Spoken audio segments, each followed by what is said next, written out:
Mr. Shiv Khera is the founder of Qualified Learning Systems Incorporated USA. An author, educator, and business consultant, he is a much sought-after speaker. He inspires and informs people, helping them to realize their true potential. He has taken his dynamic personal messages to opposite sides of the globe, from the US to Singapore. His 30 years of understanding and experience has helped people on the path of personal growth and fulfillment. He has been recognized by the Roundtable Foundation, honored by Lions International and Rotary International. Mr. Shiv Khera's client list includes, among others, Lufthansa, Motorola, Nestle, Philips, Gillette, Hewlett-Packard, Carrier, IBM, Ericsson, General Motors, Johnson & Johnson, HSBC, and many more. He has appeared on numerous radio and television shows.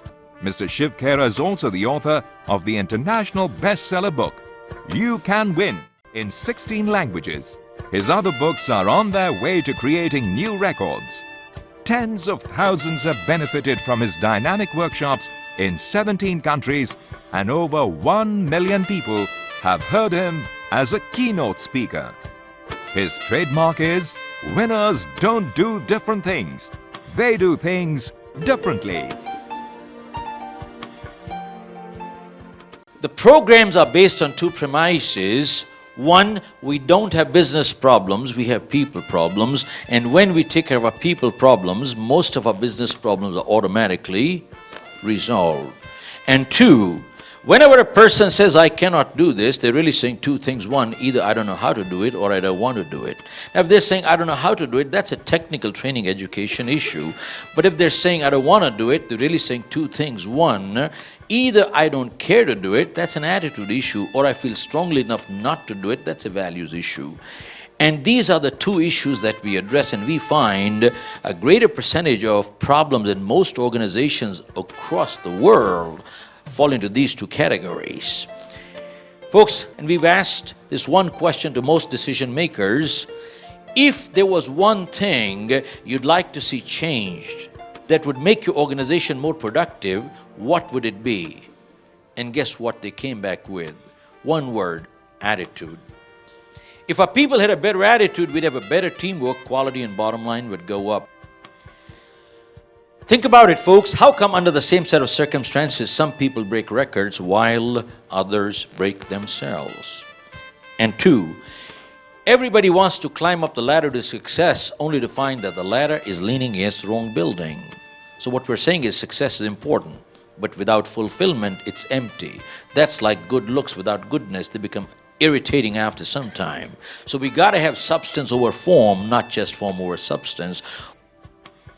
Many sales training and customer service programs teach people how to shake hands, how to say please, how to say thank you, how to smile. Folks, don't get me wrong. The pleases, thank you, smiles are important. But the question is, unless we have the desire to serve, how long can we keep a fake smile? And besides, people can see through people, can't they? And if the smile is not sincere, it's irritating, isn't it? So we got to have substance over form, not just form over substance.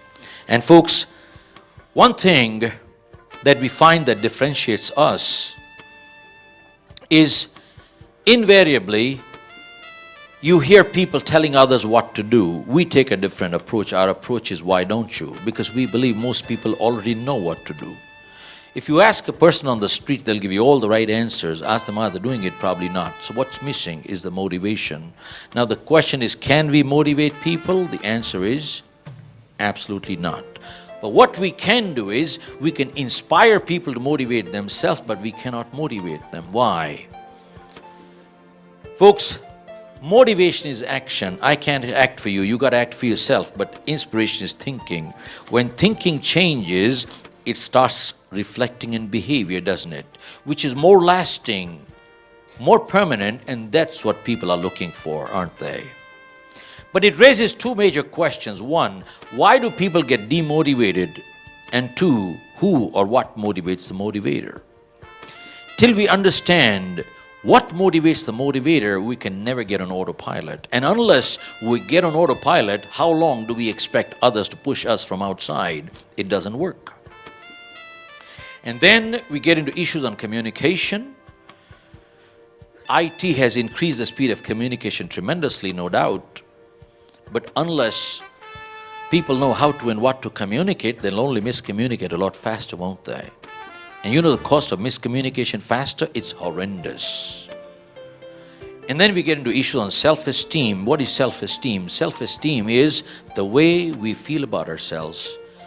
When we feel good, the world looks nice, productivity goes up, and relationships are a lot better, aren't they? And the reverse is just as true. And self-esteem is inversely related to egos. Have you seen people with egos like a know-it-all? What do? They talk down to people, don't they? They put down others, don't they? And every decision they make is more to satisfy ego than makes sense. Folks, think about it. Why does a human being put down another human being? It is sadistic but true. There are some people who feel good when the other person feels bad. They feel superior when the other person feels inferior, which means they don't want to lift themselves up, but they want to pull others down. It's very sadistic but true. It happens, doesn't it? And there's a second kind of ego, which is fragile ego. Anything you say, I take it personally, I get hurt. And folks, we talk of teamwork. What do both these egos do to teamwork? They just destroy it. And we find most of the challenges in families, organizations, and societies are major self-esteem issues. And then, folks, we get into interpersonal issues. Why do people deal with us? Not because we're the smartest people. They deal with us because they're comfortable dealing with us. And what gives them the level of comfort? Folks, people don't care how much you know. They want to know how much you care. It is the X factor that connects us together. It is always the intangible, never the tangible. And the question is, how do you build that X factor? That's important. And then we get into goal setting. Folks, unless people have individual goals, how can they tie up with corporate goals? They cannot, can they? And besides, when we get into goal setting, we always address from the holistic approach perspective. And the holistic approach says that people take work problem to the family and family problems to work. We're totally connected, aren't we? And then we get into issues on leadership.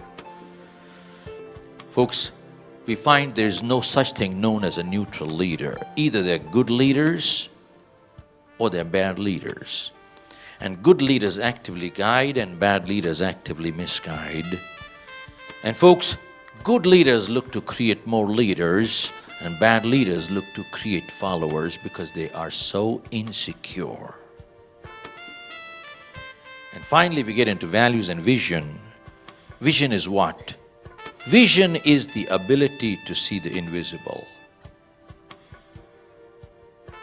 It is not problem solving, it's preempting and preventing. And if we can see the invisible, we can achieve the impossible. And finally, we get into values which says our credibility determines our profitability, which is not only money but goodwill, which is more important, folks. But profitability is not the reason why we practice values. We practice because we believe in them. Folks, if we practice values because of profitability, we're acting. Then we should go to Hollywood or Bollywood. We practice values not because of profitability, but because we believe in them. Which means there are things in life that we would do or not do, even if no one is watching, we would still not do it. And that is really what we're talking is character. There's a world of a difference between reputation and character. Reputation is what other people think of us. Character is what we know who we are. And they can be totally two different things. Character is what we would not do, even if we knew we would not get caught, we'd still not do it.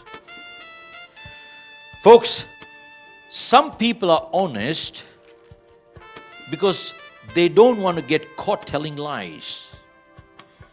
They're doing the right thing for the wrong reason. Whereas some people are honest because they believe it's the right thing to do. They're doing the right thing for the right reason. And that's the difference between the two. And folks, finally we close. All this means nothing unless we have a system to put into practice. And that is what is most important, that we do want to walk away with an action plan, don't we?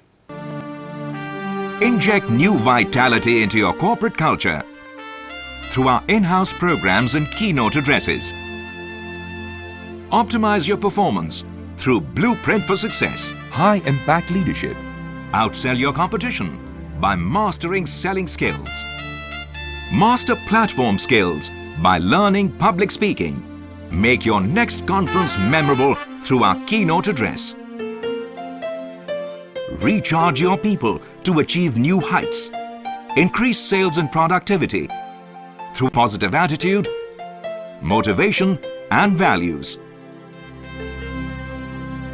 If you want to create a culture of trust and accountability, call now